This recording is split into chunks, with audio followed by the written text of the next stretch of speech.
La parole est à Madame Nicole Le Peih, rapporteure de la Commission des affaires économiques.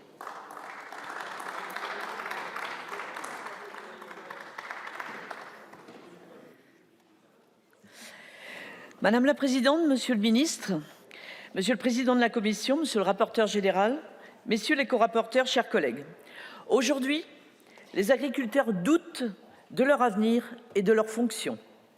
Ils sont disposés à entendre les critiques, mais ils aspirent également à être écoutés, soutenus et compris, car ils ont fait de nombreux sacrifices. Je viens d'une terre où le mot sacrifice est chargé de sens, une terre où les paysannes et les paysans ont été mobilisés dans toutes les luttes, jusqu'à affronter, après les horreurs des 2 grandes guerres, la dureté de la mondialisation. Mes chers collègues, nous leur devons beaucoup. Les agricultrices et les agriculteurs de notre pays méritent que nous parvenions à élaborer une loi transpartisane à leur service, où seul l'intérêt général prime.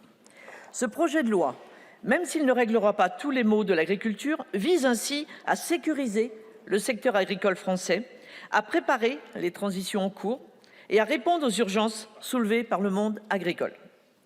Une partie réglementaire sera par ailleurs nécessaire puisque toutes les problématiques ne relèvent pas du domaine de la loi. Soutenir notre agriculture est bien notre priorité. C'est ce que propose l'article 1er de ce texte, en reconnaissant que l'agriculture est aujourd'hui, plus que jamais, un enjeu national demandant l'engagement total de notre nation. Nous hissons ainsi l'agriculture et la pêche au rang d'intérêt général majeur. Nous vous proposerons par ailleurs une nouvelle rédaction de l'article 1er qui, je l'espère, recevra l'approbation de tous. Elle est le fruit de discussions avec de nombreux groupes et je tiens sincèrement à vous remercier. Cet article revêt une importance fondamentale.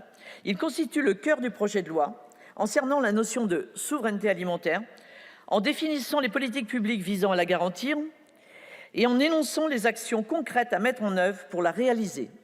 Il est essentiel de définir ce cadre qui servira de fondement au reste du texte.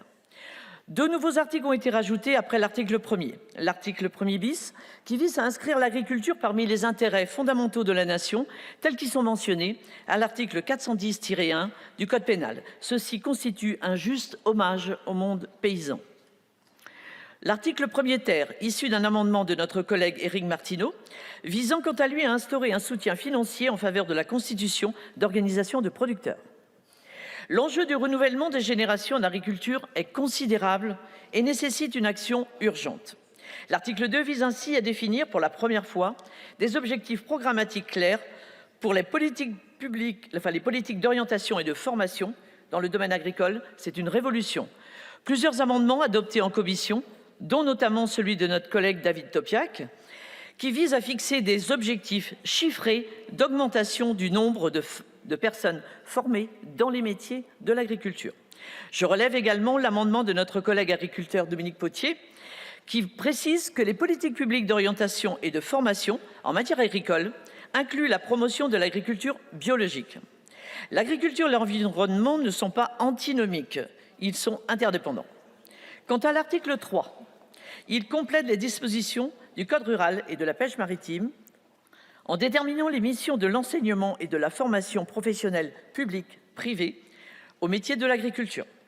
Cet article a été enrichi en commission grâce à l'adoption d'amendements de nos collègues, notamment Annie Genevard et Jean-Pierre Vigier. Désormais, les établissements d'enseignement de la formation professionnelle agricole privée doivent disposer d'un atelier technologique ou d'une exploitation agricole afin d'adapter au mieux la formation aux pratiques professionnelles existantes. Attention à la rédaction de cet article 813-1 du Code rural, ce doit être une possibilité et non une obligation. Toutefois, dans une optique d'enrichissement, la Commission a adopté un amendement du président Chassaigne visant à adopter et à préciser que l'ensemble des filières de formation devraient inclure dans leur référentiel des modules liés à la transition agroécologique et climatique, à l'agriculture biologique, ainsi qu'à l'ensemble des modes de production visant à garantir la durabilité des systèmes agricoles. Enfin, l'article 4, adopté sans modification, vise à intégrer la dimension agricole dans les contrats de plan régional de développement des formations et de l'orientation professionnelle. Nos discussions ont permis d'enrichir le texte dans un climat apaisé. Essayons, mes chers collègues, de maintenir cette atmosphère constructive. Le monde agricole compte sur nous. Relevons donc le défi d'une agriculture écologiquement responsable, respectueuse des consommateurs et économiquement forte et pérenne. Je compte sur vous.